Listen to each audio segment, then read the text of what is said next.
O ministro da Agricultura do Brasil fez na semana passada, durante sua presença na Feicana FEIBio em Araçatuba, uma análise do contexto atual envolvendo a reforma do Código Florestal Brasileiro. Confira na entrevista coletiva concedida por Wagner Rossi. O trabalho que o Aldo fez foi um trabalho extremamente sério, embasado em ciência, inclusive com participação de técnicos do nosso setor e do nosso Ministério da Embrapa, e ele buscou o consenso possível. É possível que a gente precise fazer pequenos ajustes, mas na essência o projeto dele é muito bom e esses ajustes estão sendo procurados tanto pelo pessoal da agricultura como pessoal do meio ambiente, e o clima é conseguirmos construir um consenso novo que permita que nesse setor tão importante o Congresso Nacional possa tomar suas decisões. Questões de natureza nacional, elas devem ser decididas pelo Congresso, que nos representa a todos. Representa tanto aos que produzem, como aqueles que têm a visão da conservação. Nós estamos aqui tratando com dois valores essencialmente positivos. De um lado, o aumento de produção de alimentos. É um valor inestimável. De outro lado, a preservação dos recursos naturais para as futuras gerações. Também é um valor inestimável. É preciso haver equilíbrio. Agora, eu ressalto que as pessoas que tratarem desse tema têm que ter hoje presentes o papel da agricultura e da pecuária brasileira para a alimentação do nosso povo e de tantos povos ao redor do mundo. Nós não podemos penalizar um setor que hoje é responsável por 27% do PIB, em torno de 40% de todas as exportações brasileiras e que gera 40% dos empregos. Qualquer pessoa que for limitar a agricultura e a pecuária brasileira está matando a galinha de ovos de ouro. Então é preciso ter bom senso para que não sejamos surpreendidos por um extremismo de lado a lado. Na abertura da Feicana, Wagner Rossi discursou destacando problemas como o da reforma agrária, conservação ambiental e novamente o Código Florestal. Mas o que eu quero dizer é que você não pode exigir da agricultura que cresce com os maiores índices de produtividade do mundo, incorporando tecnologia, transformando ciência em mais produção, em mais fartura, em mais riqueza, exigir índices de produtividade. Isso é uma coisa do tempo em que havia uma falta de compreensão para a importância que tinha a reforma agrária, para a importância que tem você ter o pequeno agricultor familiar, que é muito importante, inclusive para a segurança no campo. Nós temos que estimular aquele que quer ter acesso à terra e quer produzir, mas não podemos fazer isso gerando instabilidade, usando uma técnica que é apenas para gerar agitação no campo.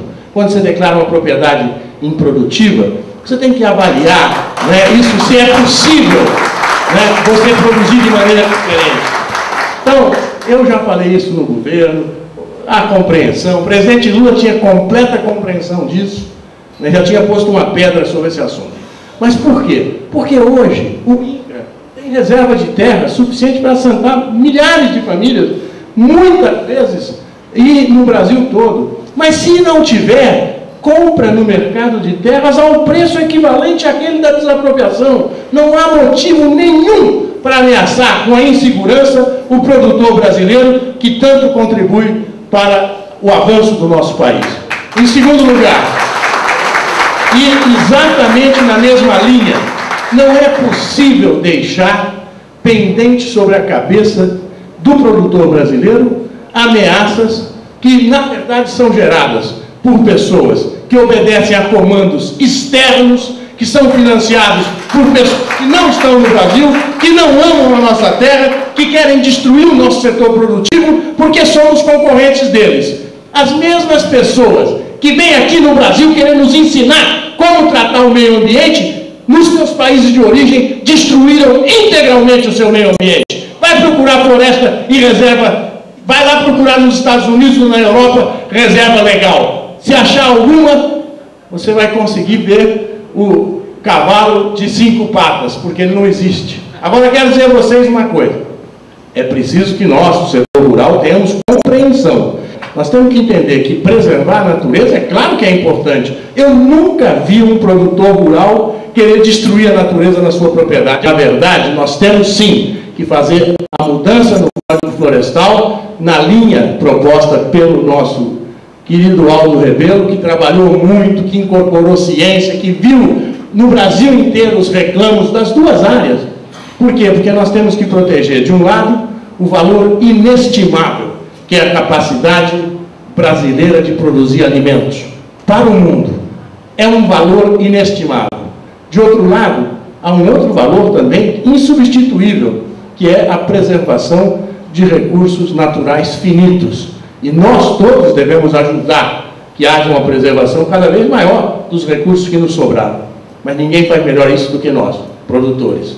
Porque é muito fácil falar desse tema no ar-condicionado lá em São Paulo, ou na praia no Rio de Janeiro, né, ou tomando um whiskinho no meio de alguns intelectuais, mas é muito difícil preservar a natureza quando você amassa o barro da nossa terra sagrada para produzir alimentos para o nosso povo. Então, o que eu quero dizer? Que nós vamos sim, se Deus ajudar, eu tenho certeza que Ele está do nosso lado, em terminando essa discussão que estamos fazendo com o setor ambiental, né? Vamos fazer com que o tema seja resolvido na instância própria. Os grandes temas nacionais têm que ser decididos pelo Congresso Nacional. E a nossa linha de ação é que nós possamos encontrar a possibilidade de algumas áreas em que nós possamos ter um pouco de tolerância para com teses alheias, incorporar algumas questões que sejam essenciais para construir um consenso e votarmos o novo Código Florestal com base no parecer do Aldo para dar segurança jurídica, tranquilidade e apoio à nossa produção. Nós precisamos ter esta segurança para continuar dando essa extraordinária contribuição da agricultura, da pecuária, da agroindústria brasileira para o nosso país. Muito obrigado.